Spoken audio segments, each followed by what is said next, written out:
25 जून का मम्मा का दिव्य संदेश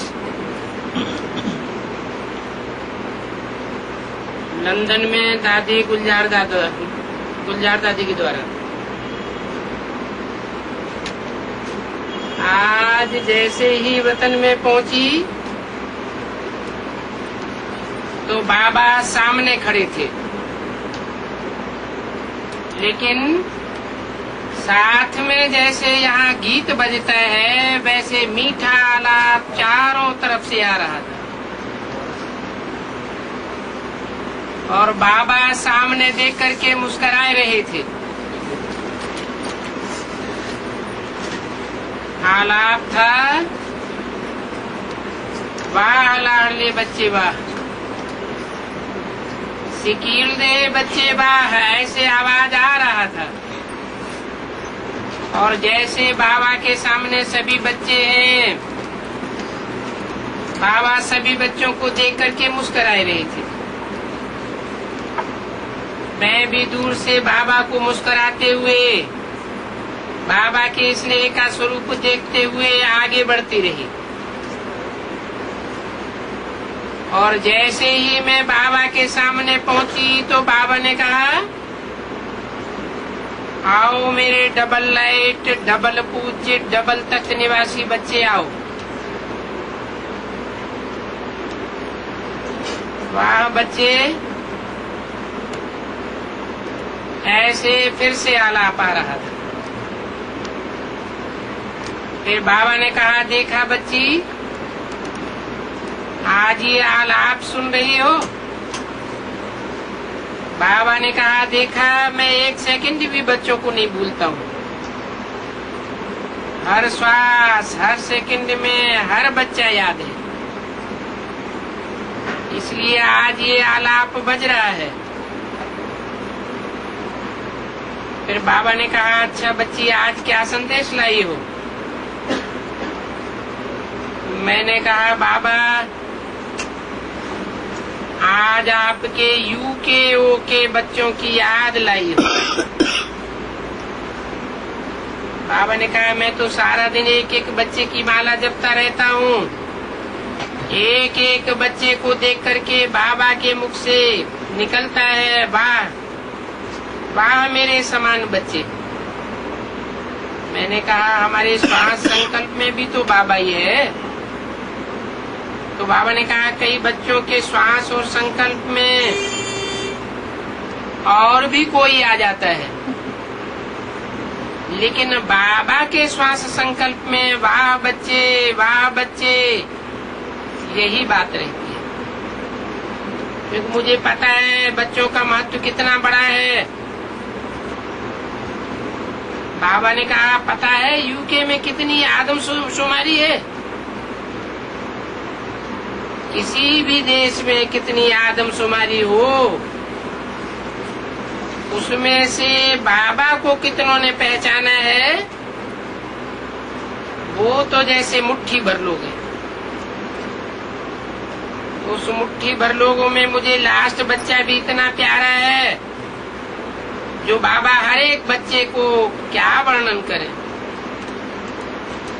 हर एक बच्चे की विशेषता को देखता हूँ तो मैं हर एक बच्चे पर बलिहार जाता हूँ।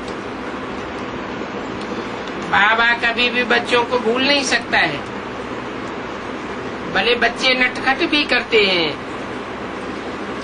लेकिन नटखट बच्चे भी मुझे प्यारे हैं, क्योंकि उन बच्चों में भी पहचानने की विशेषता तो दुनिया वालों के मुकाबले बहुत अच्छी है। साधारण तन में पहचानने का तीसरा नेत्र हर बच्चे को मिला हुआ है।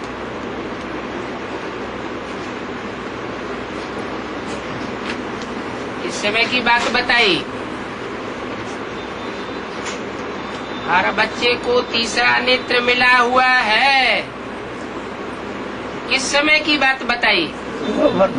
वर्तमान की बात बताई। पहचानने की विशेषता क्या बताई? साधारण तन में आए हुए बाप को हर बच्चे ने पहचाना हुआ है, दुनिया वालों ने नहीं पहचाना।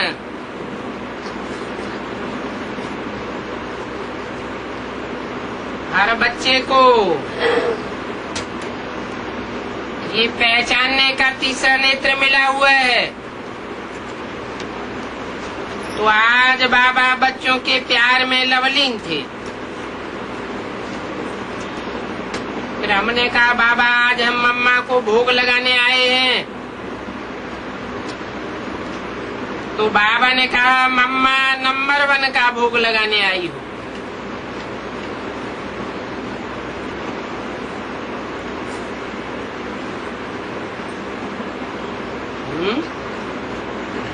इसका भोग लगाने आई हो, नंबर 1 का। नंबर 1 मम्मा का भोग लगाने आई हो। कौन है नंबर 1 मम्मा? सतयुग में पैदा होने वाली आत्मा है? फिर कौन है? बाबा ने कहा मम्मा नंबर 1 का भोग लगाने आई हो। नंबर 1 मम्मा फिर किसे कहे? 66 में एक मम्मा ने शरीर छोड़ा, उनको नंबर 1 कहे?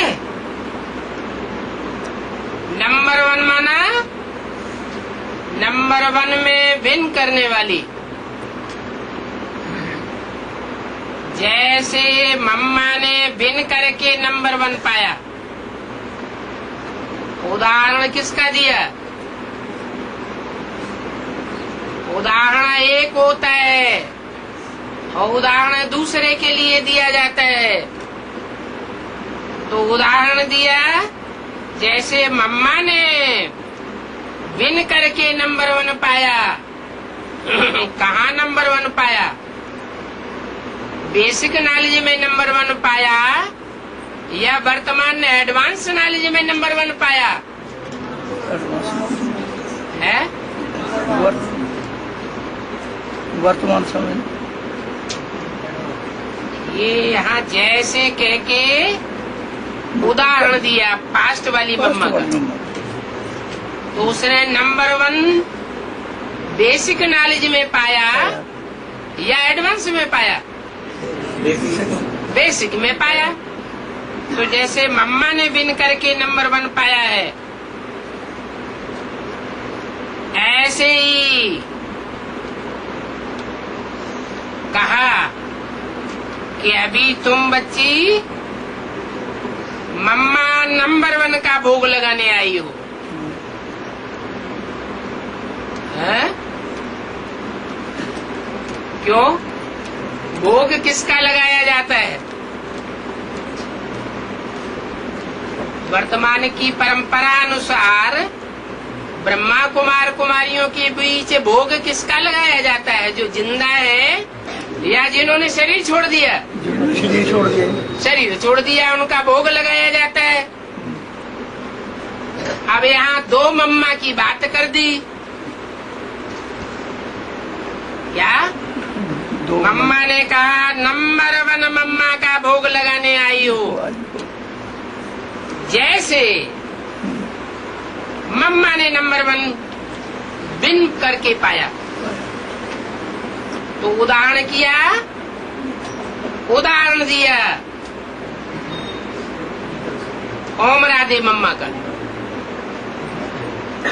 और इंट्रोड्यूस किसको किया है? जो नंबर 1 मम्मा है। इंट्रोड्यूस उस मम्मा के लिए किया जो एडवांस में नंबर 1 जीते जी मरने का पार्ट बजाय रही हो, क्योंकि मरने के बाद ही भोग लगाया जाता है। जैसे मम्मा ने भिन्न करके नंबर 1 पाया है, तो नंबर 1 मम्मा का भोग लगाने आई हो। तो बताओ बच्चों की रिजल्ट क्या है? मैंने कहा बाबा पुरुषार्थ सभी कर रहे हैं, सभी के मन में है अभी कुछ करके दिखाना है।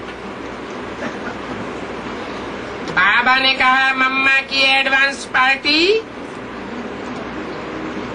आप बच्चों के लिए बहुत इंतजार कर रही है।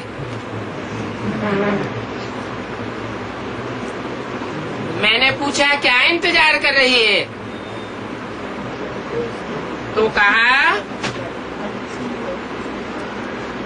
अभी आ जाए, अभी आ जाए, ऐसे आह्वान कर रहे हैं। फिर बाबा ने ताली बजाई।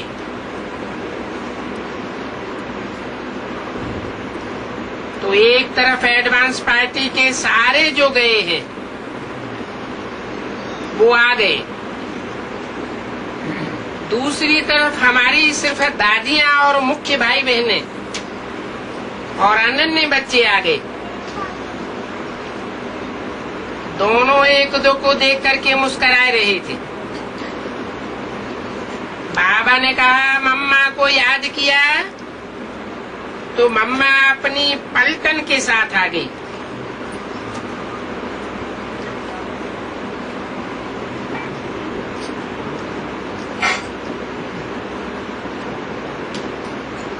यहाँ दादी अपनी पलटन के साथ आ गई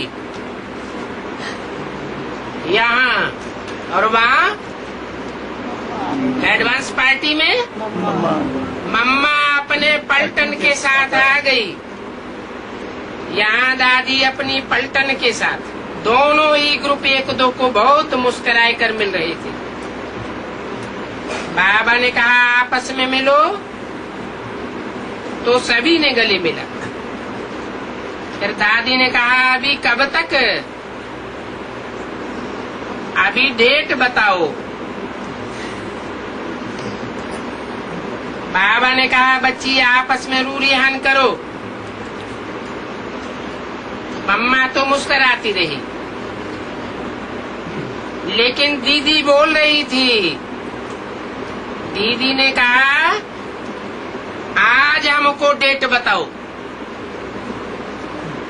कौन सी दीदी है? मनमोहिनी दीदी। दादी मुस्कुरा रही थी। दादी और दादी जानकी एक दो को देख करके मुस्कुरा रही थी। दीदी ने कहा ऐसे मुस्कुराओ नहीं, आज हमको डेट बताओ। दादी ने कहा जल्दी होगा। तो बाबा ने कहा आखिर भी कब तक?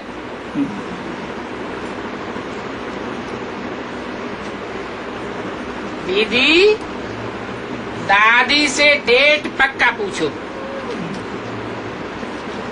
फिर बाबा ने कहा देखो बच्चे, सब बच्चे आपका इंतजार अब पूरा हो जाएगा। इनों का इंतजाम पूरा हो जाएगा। बाबा ने कहा कोई बात नहीं, डेट आएगी तो अचानक आएगी। जब डेट आएगी तो ऐसे अचानक आएगी कि आपको पता ही नहीं चलेगा।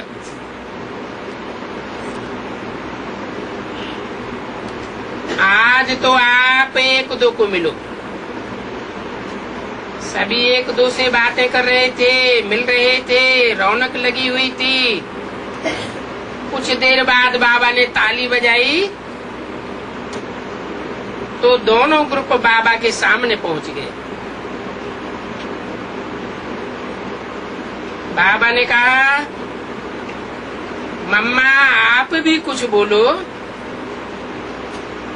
तो मम्मा मुस्कुरा रही थी। मम्मा ने सिर्फ कहा मेरे उम्मीदवार बच्चे, आशा के दीपक बच्चे, अपने संपन्नता का दीप जगाओ। ऐसे कह के मम्मा ने कहा और बोला कि और कुछ भी नहीं करो, सिर्फ बाबा के मनसा वाचा कर्मणा को कॉपी करते रहो। मैंने कॉपी किया, जो बाबा ने कहा सो किया, बस कॉपी ही किया।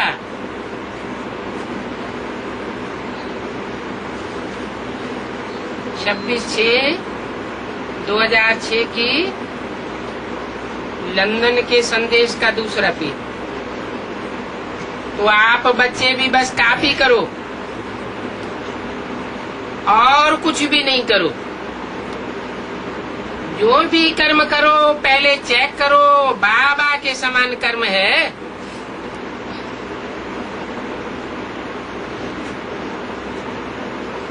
कर्म में किसको फॉलो करने की बात बोली है?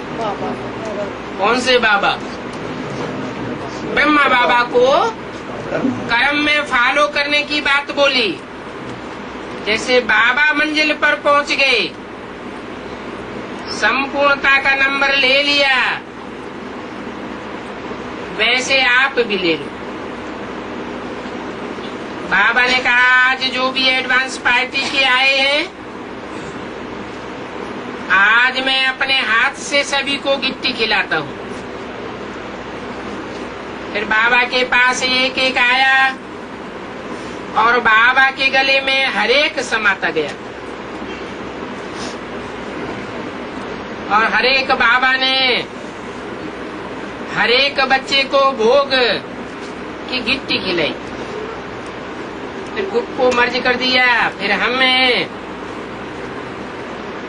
और बाबा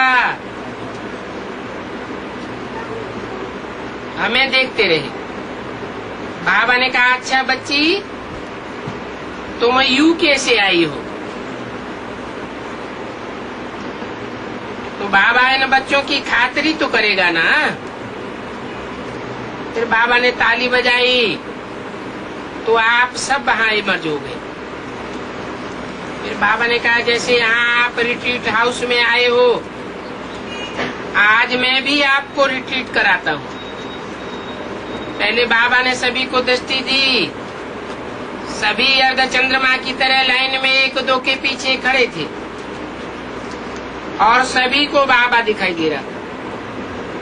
पहले बाबा ने दृष्टि दी, फिर कहा मेरे मोस्ट लवली बच्चे उड़ते रहो और उड़ाते रहो। समय से पहले स्वयं संपन्न बन जाओ।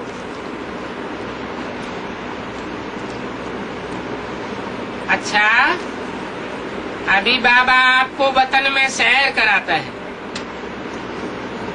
तो बाबा चला, हम भी बाबा के साथ चले। आगे बढ़ते बढ़ते एक बहुत अच्छा हाल देखा। उसमें छोटे छोटे लाइट के सिंहासन हंस के आकार में बने हुए थे और उन सिंहासनों पर लिखा हुआ था स्वमानधारी सभा। बाबा ने कहा अभी एक एक बैठ जाओ। तो सभी सिंहासन पर बैठ गए और सारी स्वमानधारियों की सभा बन गई। बाबा ने कहा हे स्वमानधारी बच्चे, निरंतर स्वमानधारी भव। स्वमानधारी बनने से ही सबको सम्मान देंगे और सम्मान देना अर्थात औरों से सम्मान लेना। बाबा ने कहा रोज वैरायटी समान अमृत वेले से अमृत स्मृति में रखो कि मैं स्वमानधारी हूँ। सारे दिन में एक समान याद रखो और बीच बीच में चेक करो। बाहर वाली अज्ञानी आत्माएं हैं, उन आत्माओं को शुभ कामना की सकाश दो। आपस में जो ब्राह्मण आत्माएं हैं उन्हें विशेषता के सम्मान से देखो। देखो, बोलो और कर्म में आओ और कोई भी पुरुषार्थ नहीं करो।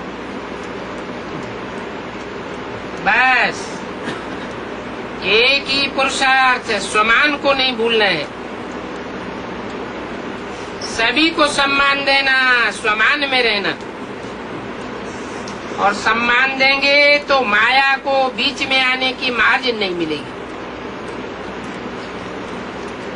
अभी युद्ध नहीं करो, कर्मयोगी बनो, सहज योगी बनो और निरंतर योगी बनो। बाबा ने कहा आज यूके वाले बच्चों को विशेष 4 वरदान देते हैं। पहला वरदान विशेष खुश नसीब हूँ।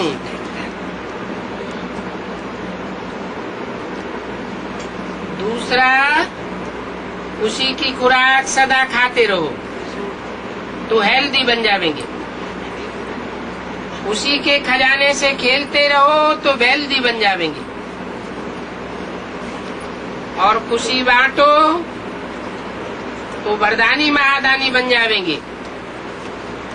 ये 4 वरदान विशेष यूके वालों को दिए। बाबा ने कहा ये 4 वरदान अमृत वेले रिवाइज करते रहना।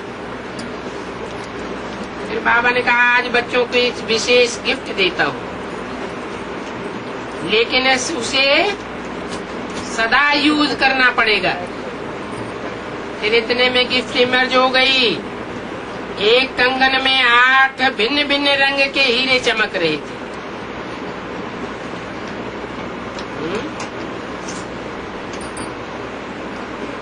क्या गिफ्ट?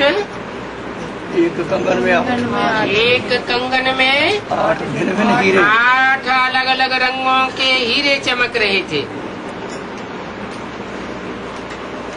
उसके लिए क्या बताया कि इस गिफ्ट को सदैव क्या करना पड़े? और इस गिफ्ट को सदैव यूज करते रहना पड़ेगा। इसके अलावा और कोई दूसरा चारा नहीं है। बाबा ने कहा ये कंगन दृढ़ता का है।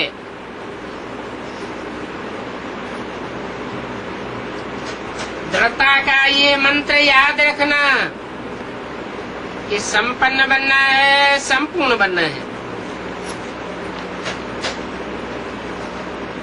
इस दृढ़ता को छोड़ना नहीं। तो ये दृढ़ता का कंगन है। इस कंगन को सदैव स्मृति में रखना। और यही बाबा की गॉडली गिफ्ट है।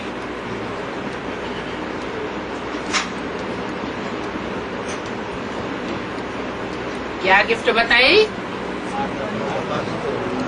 दृढ़ता की गिफ्ट। उसका नाम क्या बताया? गॉडली गिफ्ट कंगन के रूप में। और उसमें हीरे कितने चमक रहे थे? 8 हीरे चमक रहे थे। तो हीरे वो चैतन्य होंगे या जड़ होंगे? हीरे भी चैतन्य होंगे। और इन्होंने हीरों में भी दृढ़ता की खसूसियत होगी। इस दृढ़ता से संपन्न बनना है और संपूर्ण बनना है। फिर बाबा ने दोनों दादियों को इमर्ज किया। कौन कौन दादियों को? जानकी दादी और कुमार का दादी। दादी तो बाबा की गोद में एकदम बच्चे के मुआफिक समा गई। बाबा ने कहा इन बच्चों को बाबा कहता है सबूत देने वाले बच्चे। बाबा की सब आशाएं जो बच्चों में रही हुई हैं, वो आशाएं पूर्ण करते रहे। बाबा को प्रत्यक्ष करने में भी नंबर 1 है। ऐसे बाबा ने दादियों को बहुत प्यार किया और पकड़ करके हिलाया, पाँव के झूले में झुलाया। फिर दादियां भी मर्ज हो गई। फिर बाबा ने मुझे कहा कि बच्चों को संदेश सुनाने के साथ मैं दृढ़ता को अंडरलाइन कराता हूँ। ऐसे कह के बाबा ने हमें साकार वतन में भेज दिया। ओम शांति।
छोटा सा रात्रि क्लास है 18 मार्च 1967।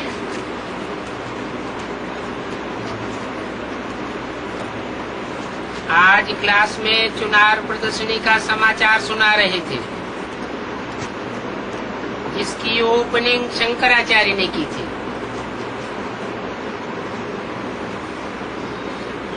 ये बात तो सिद्ध होती है कि वो लोग ज्ञान नहीं लेंगे। कौन लोग? शंकराचार्य। क्यों ज्ञान नहीं लेंगे?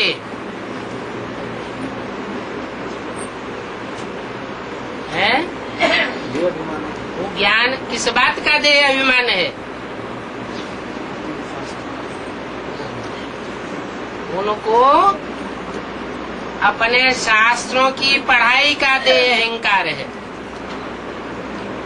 शास्त्र अर्थात कागज के पत्ते।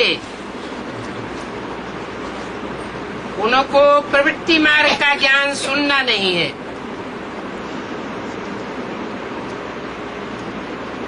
वो निवृत्ति मार्ग वाले सन्यासी हैं।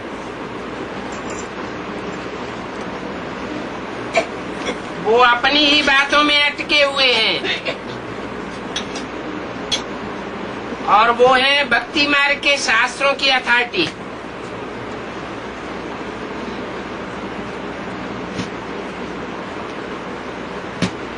और तुम हो ज्ञान मार्ग के शास्त्र। ज्ञान मार्ग का शास्त्र कौन सा होता है? गीता। भक्ति मार्ग का शास्त्र मनुष्यों की लिखी हुई गीता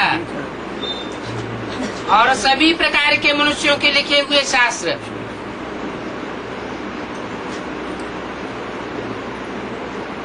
वो भक्ति मार्ग की अथॉरिटी है। और ज्ञान मार्ग की अथॉरिटी है श्रीमद् भगवद गीता। मनुष्यों के मुख से बोली हुई या मनुष्यों के हाथों से लिखी हुई गीता नहीं। कौन सी गीता? जो डायरेक्ट भगवान मुख से बोलते हैं और जो बच्चे सन्मुख मुख से सुनते हैं, वो है सच्ची गीता। वही ज्ञान मार्ग की अथॉरिटी है तुम्हारी।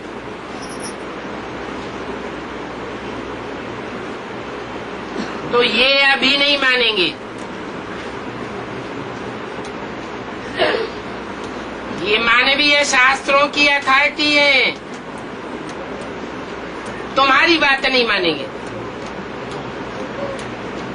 जब तुम बच्चे बहुत बहुत वृद्धि को पावेंगे,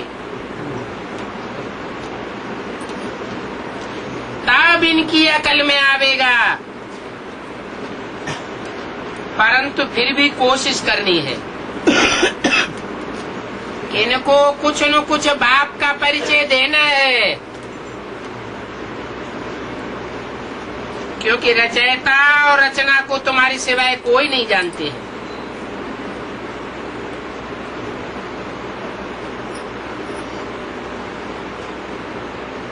शंकराचार्य अंत में भी तुम्हारी बातों को मान लेवे, ये नहीं हो सकता है।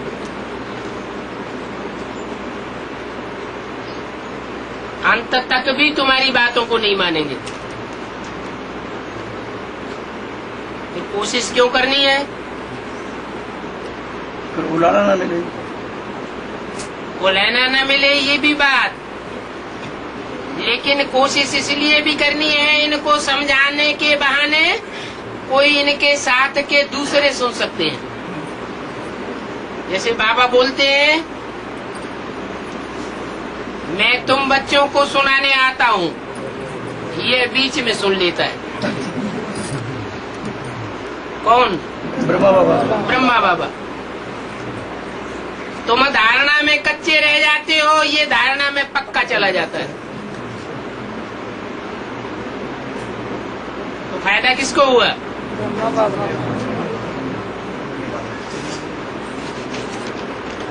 धर्म का राजा बन करके बैठ जाता है। धर्मराज का पार्ट किसका हुआ? जो धर्म का राजा, धारणाओं का राजा है। बाप कहते हैं, मैं धर्मराज नहीं हूँ, मेरा राइट हैंड, मैं तो प्यार का सागर हूँ। लेकिन ये धर्मराज मेरा राइट हैंड है।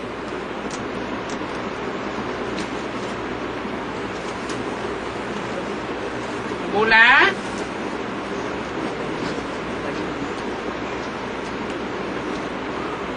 ये शंकराचार्य अपना मान मर्तबा नहीं छोड़ सकते हैं। फिर भी तुम बच्चों को पुरुषार्थ तो करना ही चाहिए। युद्ध तो बच्चों को करनी है। कोई की तकदीर में होगा तो टच होने पर आ जाएगा।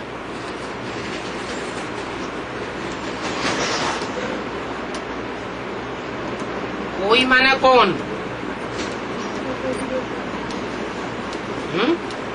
इसकी संभावना बताइए।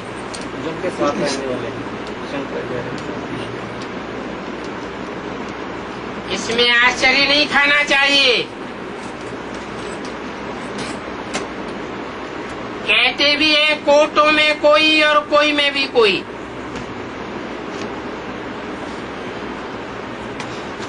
वो शंकराचार्य लोग तो शास्त्रों में फंसे हुए हैं।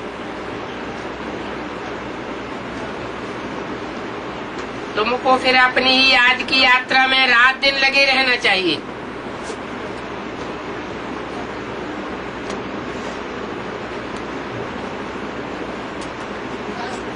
वो लोग राजयोग को मुश्किल समझ सकते हैं, उनको समझने में बहुत समय लगेगा।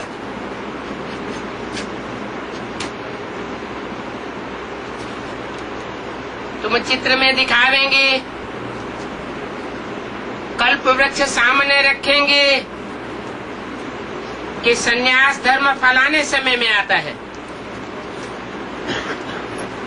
मना आज से 1500 साल पहले आद्य शंकराचार्य जब से आए, तब से संन्यास धर्म आया। तो बुद्धि में आता तो है कि आदि शंकराचार्य से पहले कोई सन्यासी नहीं था। जाड़ पर भी समझाना होता है कि तुम कब आते हो। जो समझाते हैं वो भी समझते होंगे कि अभी ये पॉइंट्स हमको देनी चाहिए। ऐसा तो होता ही है।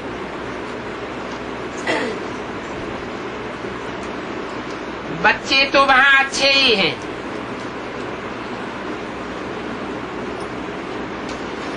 गंगे समझाने में कम नहीं है।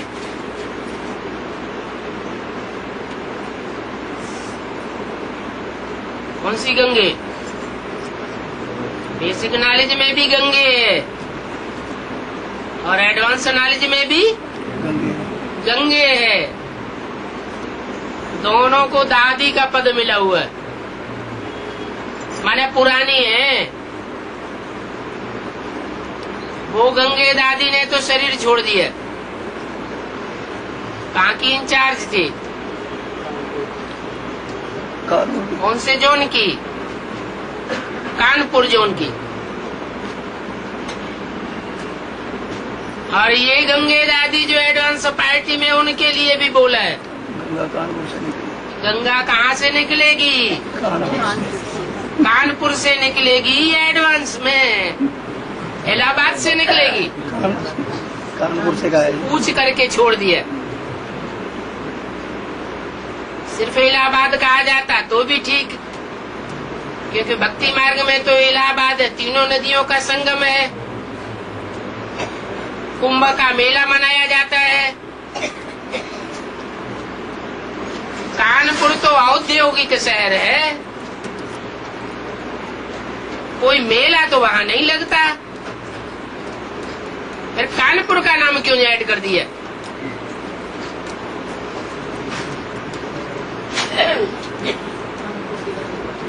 कानपुर से पहले गंगा फर्रुखाबाद में भी होती है, कन्नौज में भी होती है।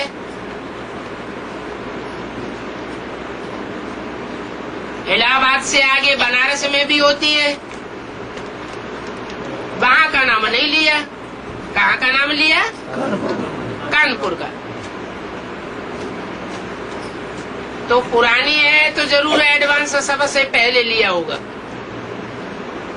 एडवांस की गहराई पहले पहले गंगा की बुद्धि में बैठी होगी। तो बोला गंगे समझाने में कम नहीं है। इनको समझाने में जो शास्त्र पढ़े हुए हैं। कौन से शास्त्र? हद के शास्त्र या बेहद के शास्त्र? ब्राह्मणों की दुनिया के बेहद के शास्त्र कौन से हैं? मुरलियां। उन सन्यासियों ने, जो पुराने पुराने सन्यासी हैं, मुरलियां बहुत पढ़ी हुई है, बहुत मुरलियां सुनी हुई है। वो शास्त्रों की अथॉरिटी अपन को समझते हैं। नयो नयो को तो यूं ही उड़ाए देते हैं। अरे तुम कल के बच्चे, तुम क्या हमको समझावेंगे?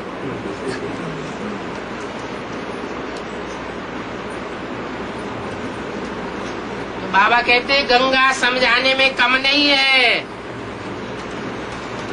गंगे भी अच्छी रीति समझाती है। इन्होंने सर्विस ठीक की है। शंकराचार्य को पकड़ करके उद्घाटन करवाया है।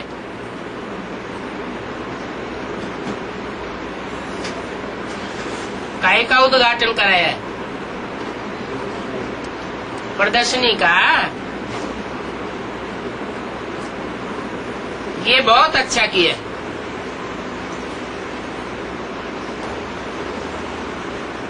इनको अपने पास बुलाना तो अच्छा ही है, नजदीक आवे तो अच्छा है। तो मनुष्य देखेंगे कि इनके पास ऐसे ऐसे आते हैं, तो अच्छी सर्विस होगी। बच्चे जानते हैं कि जो सर्विस करते हैं वो ही ऊंच पद पाते हैं। सुनाया जाता है कि उमंग आवे सर्विस करने का, परंतु धारणा न होने के कारण शौक नहीं उठता है। सिर्फ इतना समझा जाएगा कि ज्ञान में बच्चे अच्छे हैं। कोई कोई समय ग्रहाचारी भी बैठती है, बीमारी होती है तो ठंडे पड़ जाते हैं।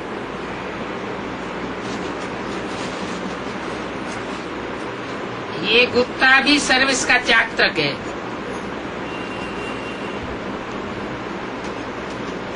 कहाँ का गुप्ता? बनारस बनारस में एक मुख्य भाई कानपुर के थे जो बनारस के इंचार्ज बने थे, अभी शरीर छोड़ चुके हैं।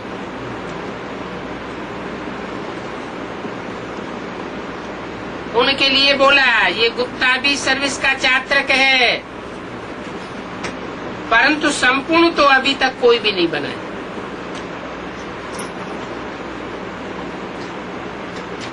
इसलिए भूलें होती रहती हैं। इसकी तरफ इशारा दिया, इससे भूलें होती रहती हैं। है? सर्व से भूलों की बात किसके साथ जोड़ दी? बनारस के गुप्ता जी के साथ। ऐसे कोई भी नहीं कह सकता कि हमसे भूलें नहीं होती है।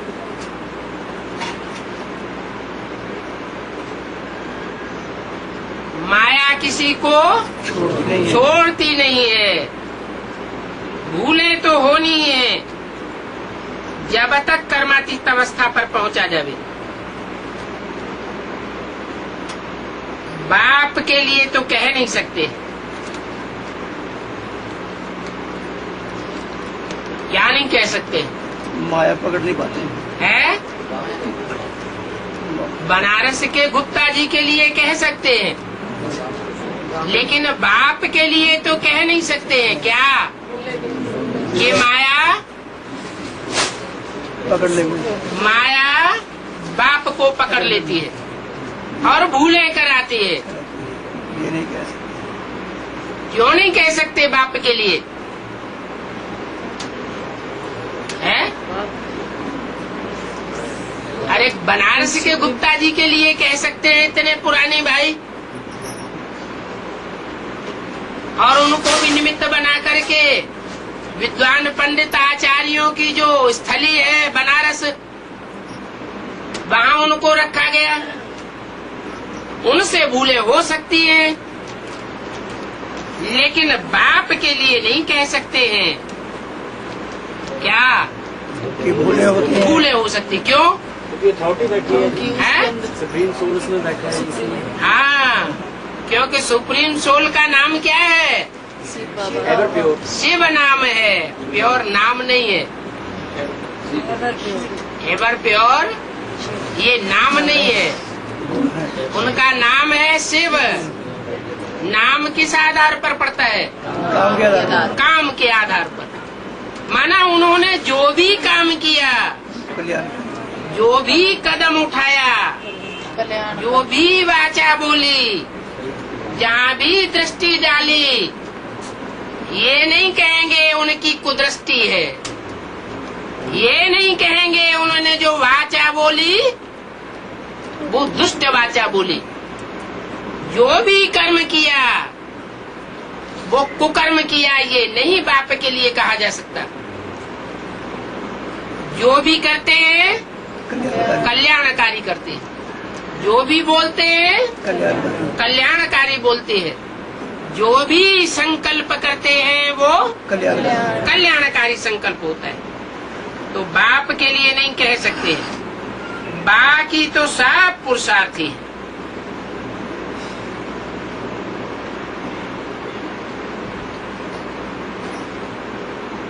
क्योंकि सबसे भूलें होती रहती हैं नंबरवार पुरुषार्थ अनुसार। सब बच्चे स्टूडेंट हैं, ये ब्रह्मा भी स्टूडेंट है।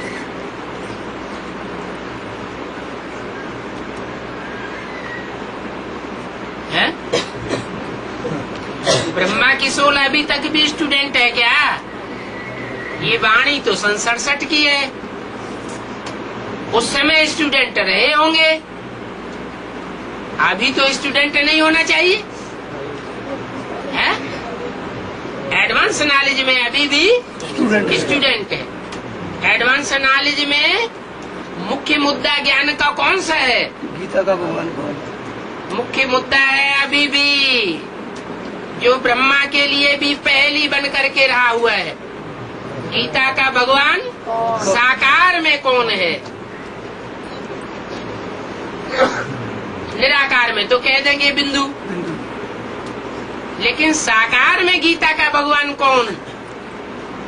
तो ब्रह्मा के जो फॉलोअर्स हैं वो भी कहेंगे कि दादा लेखराज ब्रह्मा ही गीता का साकार भगवान है।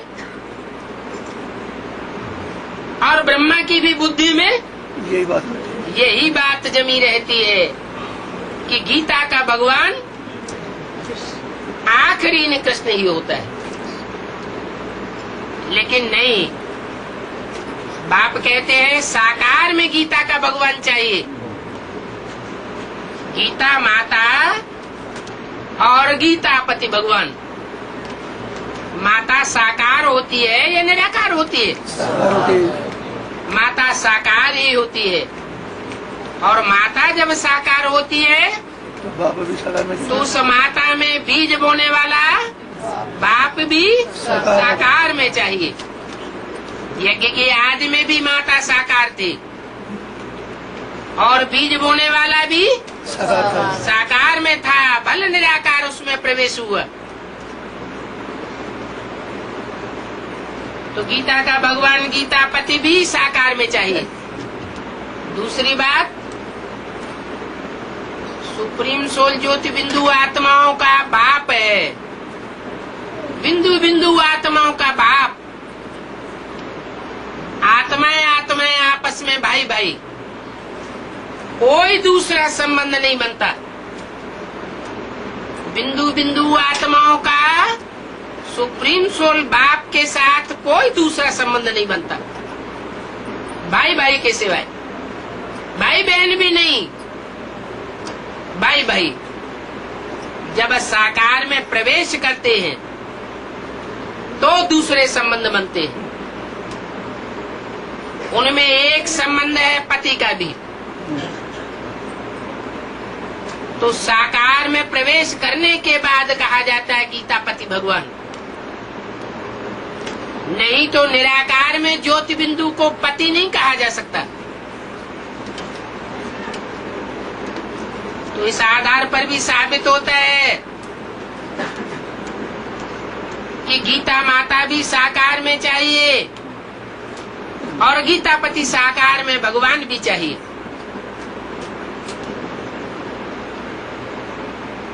गीता पति भगवान गीता को पढ़ाने वाला है। यज्ञ के आदि में भी गीता का प्रवचन व्याख्या करके सुनाते थे। अंत में भी गीता की ही व्याख्या करके सुनावेंगे। वो संस्कृत की गीता जो मनुष्यों ने लिखी है, उसकी मनुष्यों ने 108 से भी ज्यादा टीकाएं करके दिखाई थी। और एक एक टीका दूसरे विद्वानों की टीकाओं से बिल्कुल भिन्न। माध्वाचार्य की गीता कहती है आत्मा अनेक है, परमात्मा बाप तुरीय अलग है। शंकराचार्य की गीता कहती है आत्मा एक है, एको ब्रह्म द्वितीयो नास्ति। तो कितना फर्क पड़ जाता है, व्याख्याओं में कितना फर्क हो जाता है। जो क्या वही गीता जो आदि में सुनाई जाती थी, अंत में भी वो गीता उसके ज्ञान के अनुसार क्लैरिफिकेशन क्लियर हो जाएंगे। अभी तो शूटिंग चल रही है, रिहर्सल चल रही है, पूरी बात अभी सामने नहीं आई है। पांडवों के चरित्र, यादवों के चरित्र, कौरवों के चरित्र पूरे अभी पर्दे पर क्लियर नहीं हुए हैं। जैसे ही ये क्लियर हो जाएंगे, गीता और भागवत सारी की सारी क्लियर हो जाएंगी। तो बोला कि ब्रह्मा भी अभी स्टूडेंट है। आज में भी ब्रह्मा स्टूडेंट था और अंत में भी ब्रह्मा अभी स्टूडेंट है। आदि में भी मम्मा बाबा को ड्रिल कराने वाले, टीचर बन करके बैठने वाले कोई दूसरे बच्चे थे। कारण है अकारण है वो बच्चे यज्ञ छोड़ करके चले गए। कारण भी बताया। पूरा ज्ञान नहीं। उस समय ये इतना ज्ञान नहीं था। अभी तो ज्ञान परिपक्व स्टेज में आ गया है।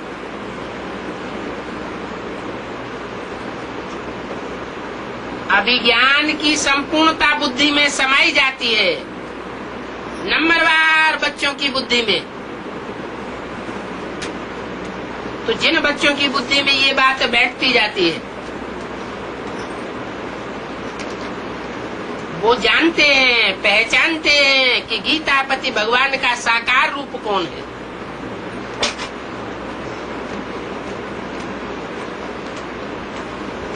वो मानेंगे कि ब्रह्मा अभी भी पढ़ाई पढ़ रहा है।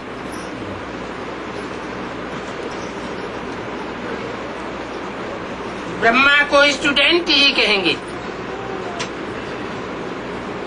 परंतु विष्णु को स्टूडेंट नहीं कहेंगे। क्यों? ब्रह्मा ही सोई तो विष्णु बनता है,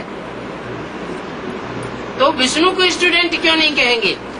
संपन्न स्टेज है, क्योंकि विष्णु जो एम ऑब्जेक्ट है वो पूरा हो गया। संपन्न स्टेज का है,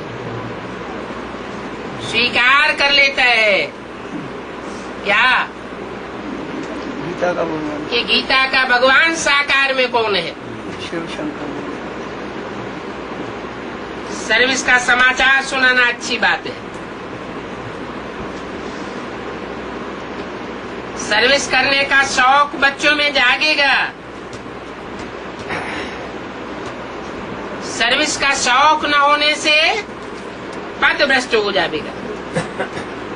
क्यों?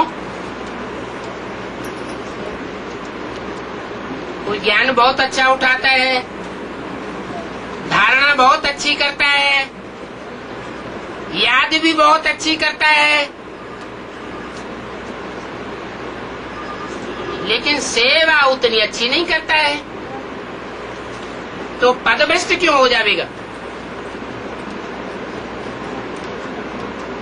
क्योंकि जो सर्वसेवक बच्चे हैं उनको बाप याद करता है। लौकिक दुनिया में भी जो बच्चे बाप की दुकान संभालते हैं, बाप उनको महत्व देता है,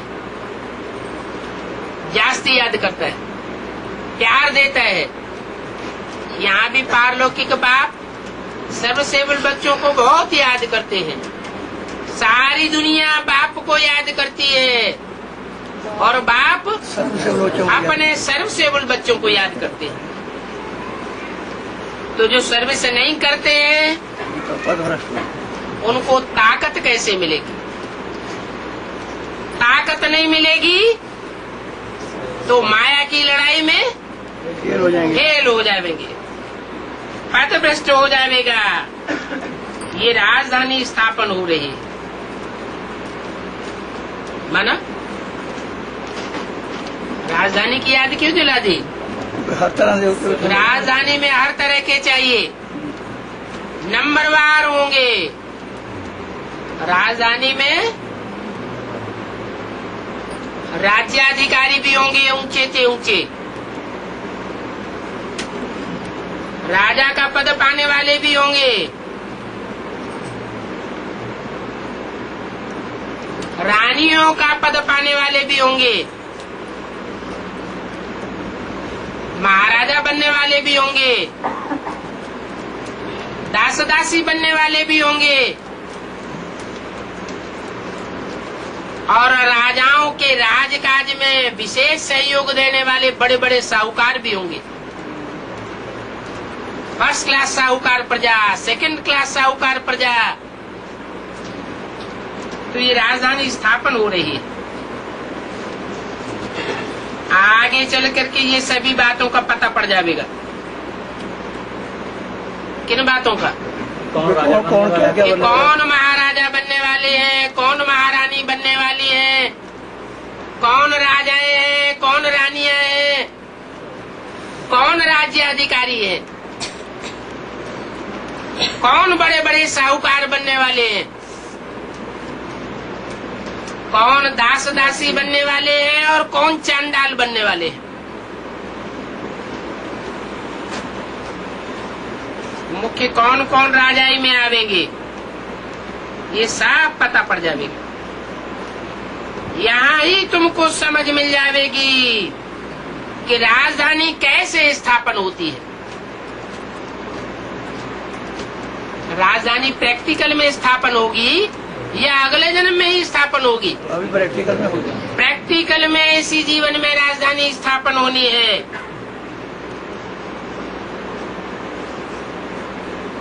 तो ये राजधानी स्थापन हो रही है। नंबरवार जिनको राजधानी में उच्च पद पाना होगा उनके ही ख्यालात में आवेगा क्या कि राजधानी कैसे चलाना है? कैसे स्थापन हो रही है।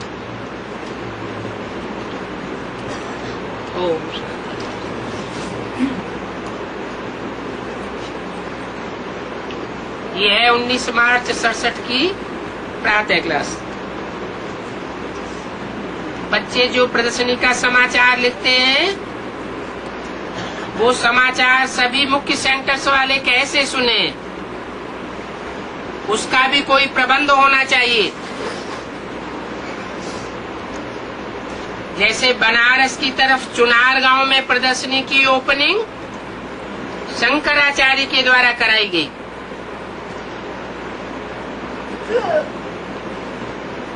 उनको कैसे समझाया है वो सभी बच्चों को समझाना चाहिए, सुनाना चाहिए।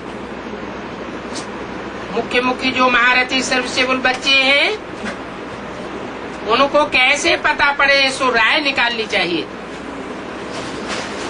जो बाप के दिल पर चढ़े हुए सर्विसेबल बच्चे हैं उनको भी ये समाचार सुनाना चाहिए, तो उनको भी मालूम पड़े कि ऐसे ऐसे लोग क्या कहते हैं।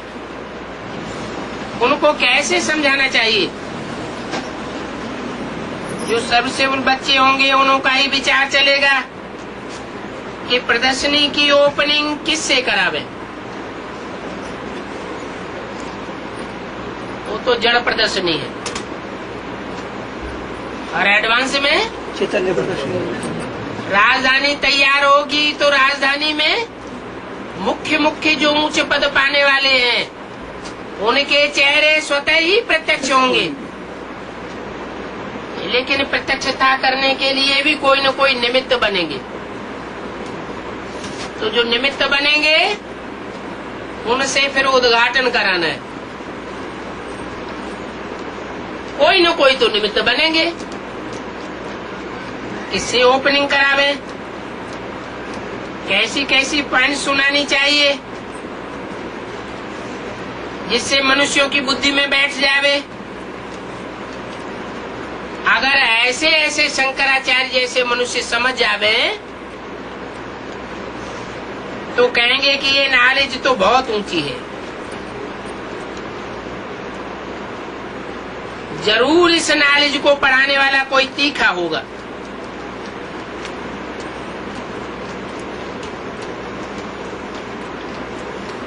बुद्धि में सोचेंगे कि शंकराचार्य जैसे बड़े बड़े भी इस नॉलेज को काट नहीं पा रहे हैं, तो जरूर ये नॉलेज बहुत ऊंची है और इनको पढ़ाने वाला भी कोई तीखा होगा, बहुत तीखा होना चाहिए। माना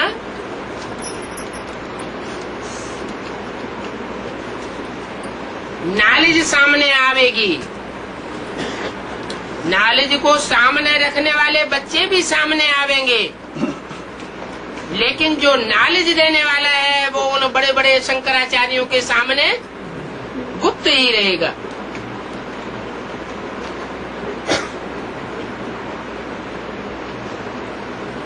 तो जब प्रदर्शनी में समझाते हैं, उनसे ओपनिंग लेते हैं, तो उनकी ओपनिंग टैप में भरना चाहिए, शार्ट में भरें, तो उस टैप को जो मुख्य सेंटर्स वाले हैं वो भी सुने। जहाँ जहाँ अच्छे अच्छे आते हैं प्रदर्शनी का उद्घाटन करने, उनको फिर क्या क्या समझाते हैं वो टैप में भरना चाहिए। जैसे गंगा ने शंकराचार्य को समझाया है। ये गंगा तो अच्छी एक्टर है और ये गुप्ता जी भी अच्छा एक्टर है। अच्छे तो हैं, लेकिन बेसिक नॉलेज के हैं, ये एडवांस के हैं। बेसिक नॉलेज बेसिक के हैं। बेसिक नॉलेज अधूरी नॉलेज होने के कारण नॉलेज के देने वाले को प्रत्यक्ष नहीं कर सके। कौन? गुप्ता जी, न गंगे प्रत्यक्ष कर सकी ना गुप्ता जी, और न गुप्ता जी प्रत्यक्ष कर सके। जरूर एडवांस नॉलेज में कोई गंगे दादी है, कोई गुप्ता जी भी हैं, गुप्त पुरुषार्थ करने वाले, जो सुप्रीम सोल बाप शिव को सारे संसार में प्रत्यक्ष करेंगे। इसलिए बोला कि ये गंगा भी अच्छी एक्टर है और गुप्ता जी भी अच्छा एक्टर है। जैसे मनोहर है, चंद्रमणि है, ये सब अच्छे एक्टर है ना, लेकिन सभी तो दिल पर नहीं चढ़े हुए हैं ना। रूहानी सर्वसेवल हुई बाप के दिल पर चढ़ते हैं। यूं तो स्थूल सर्विस भी है,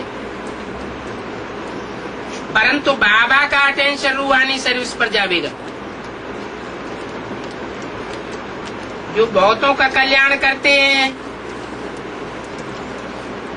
बल कल्याण तो ड्रामा में हर एक बात में है। जो ब्रह्मा भोजन बनाते हैं उसमें भी कल्याण भरा हुआ है। अगर योग युक्त होकर के भोजन बनावे तो ब्रह्मा भोजन में भी कल्याण समाया हुआ है। ऐसे योग युक्त हो भंडारे में तो शांति ही शांति हो जावे। याद की यात्रा पर तत्पर रहना है। तो कोई भी आवे तो झट उनको समझावे। अभी यहाँ तो ऐसे एक भी नहीं है जो कि शंकराचार्य को समझा सके। कहाँ है? यहाँ की बात बताई है?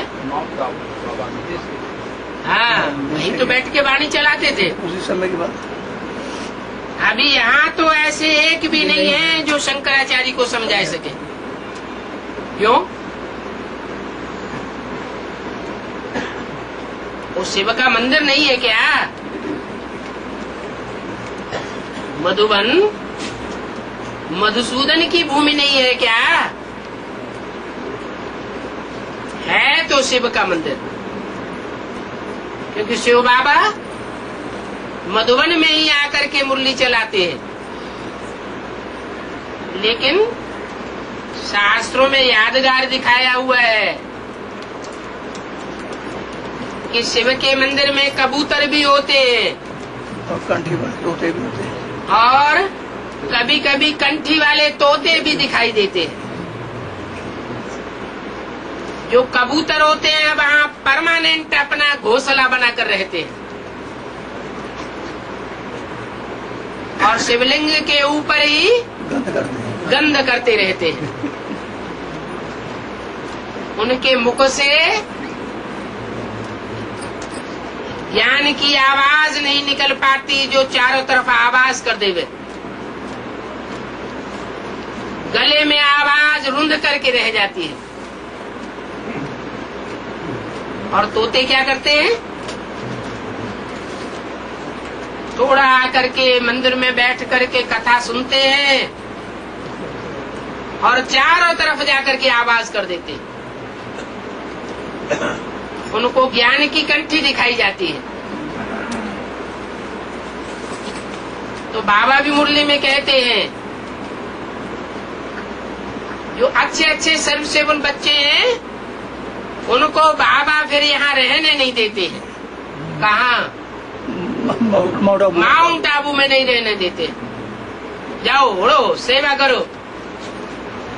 माने जो डल बुद्धि है वो ही वहाँ अड्डा जमा करके बैठते हैं। बाबा समझ सकते हैं कौन कौन सर्विसेबल बच्चे हैं जो समझा सकते हैं। ऐसे बच्चों को अक्सर करके सर्विस पर बुलाते भी हैं।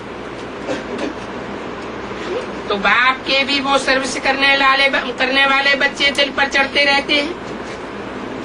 बाबा का पूरा अटेंशन सर्विस करने वाले बच्चों पर जाता है।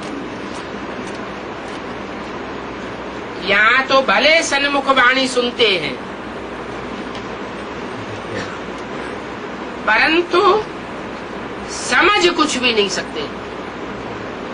क्या बात हुई?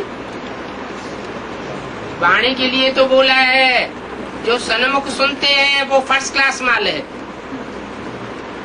मुरली में ही तो बोला है। हाँ, और जो टैप रिकॉर्ड में सुनते हैं वो सेकंड क्लास माल है। और जो अपने अपने घरों में या गीता पाठशालाओं में मधुबन से छप करके जो वाणी जाती है उस कागज की मुरली को बैठ करके सुनते सुनाते हैं, वो थर्ड क्लास माल है। तो जो फर्स्ट क्लास माल लेने वाले हैं, मधुबन में रहने वाले परमानेंट बच्चे, उनके लिए ऐसे क्यों बोल दिया कि यहाँ तो भल सन्मुख वाणी सुनते हैं परंतु समझ कुछ भी नहीं सकते। वाणी फर्स्ट क्लास सुनते हैं, भोजन फर्स्ट क्लास खाते हैं, लेकिन समझ नहीं सकते। लेकिन बुद्धि रूपी पेट में ठहरता बिल्कुल नहीं। क्या कारण होगा इसका?